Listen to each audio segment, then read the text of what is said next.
The American fights well, eh? Quite well. But fighting is like killing. One must do it very well or not at all. Probably one of the most known of the great defensive fighters with who use their hands is George Foreman. Because he was so known for his power punching, knocking out everybody.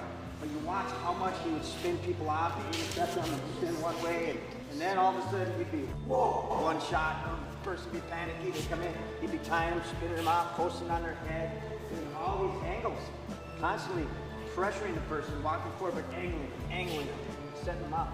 Super fun to watch those fights, and really those natural fighters who use those hands to zone block, intercept, to keep distance and do all those things. That's an art, just like hitting somebody, right?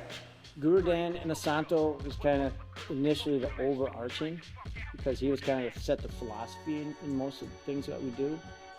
And obviously with the Filipino martial arts, the Jiu martial arts, and he pretty much paved the way for almost everything we do. He would be talking about, you know, Gracie Jiu Jitsu way back in the day, and we're like, what? What's the difference between that and the other Jiu Jitsu? He goes, a lot. You're gonna have to see it.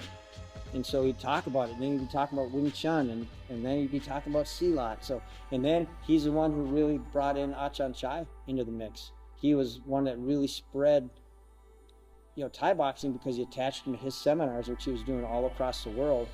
And Achan Chai just come here from Thailand in 1968. Now he's like 18, 19, 20 years old. And, you know, meets Guru Dan in the backyard, which was a brutal backyard back in the day. I mean, he was really harsh. And Guru Dan was there, and he stuck with him. And then next thing you know, here it is, 84, I meet him. And it's like whoa, this is just like one of my mean wrestling coaches, but it's Thai boxing. This is great.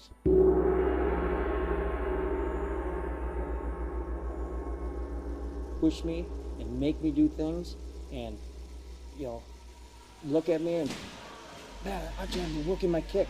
Man, that's terrible. What do I need to do?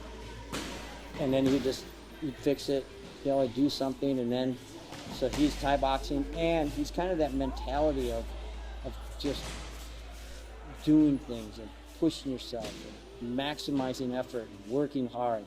And, you know, so that was kind of that element of things. Long blade. And what would they do is they would have the handle, but this would be dull, so they could grab it with two hands if they needed to block heavy shots. But otherwise it's a long blade. And a lot of times the blades would be one-sided and dull on the other side, so they could go, so they could put it against their own body and not get cut, and then immediately attack with it. So there's a lot of the blades that only have one side, or they have this part of the blade sharp, but all the rest dull, so they could use the back of the blade long, but then if it was close, they can have their hands here to block or to block. So kind of unique, but the blade brings out a more fluid motion, because the goal is now not to hit per se, but to drag that blade in. So now you're going fluid motions. He's taught to me, you know, and to a lot of people in our sphere of influence. Like, fundamentally, martial arts is about self-defense and combat, period. That's number one. It's also about cultivating your body, your mind, and your emotions.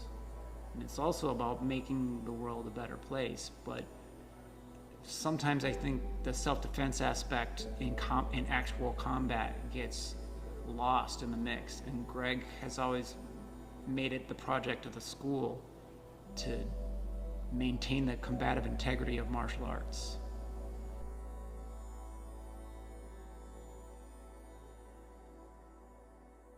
For Brazilian Jiu-Jitsu, then it's Professor Pedro Sauer, definitely, because I've been with him since white belt all the way up till now. And he's been always really instrumental, because he was the one that opened up the mindset of being focused on leverage and position and technique, and, you know, using all those over strength and power, and, you know, really kind of making me look at all the other martial arts like that. There's got to be a better, more efficient and effective way, and more leverage based in everything we do. Greg sets the conditions so you're your own master. I think there's a sense in which he helps you sort of coach yourself, or he inspires you maybe to coach yourself and to be a very self-driven learner of things. Got down, and he's over, grab your head. If I'm here, just sprawl on his legs, because now he can't lift me up. You were up like this, now we can start to lift. So just sprawl. The passion that he has kind of is modeled to everyone else. And because he feels that excited or that emotionally connected to the martial arts, it becomes part of all of us that are his students. John, in the black against the wall, currently fights in UFC. Joe, Canadian Joe with the singlet, he's on the Canadian national Greco team. So he comes in. The other guys, right here, Sean Stebbins, he's on his route to hopefully making in UFC. He's been undefeated in LFA for his last bunch of fights. So that's really good. Got good Matt is in blue. He wrestled and did a lot of Greco. Josh was a wrestler who's, now he's been fighting for a while, but he's also a coach. He coaches another high school. And here we go against up. Keep back, keep back, keep back, keep that arm triangle.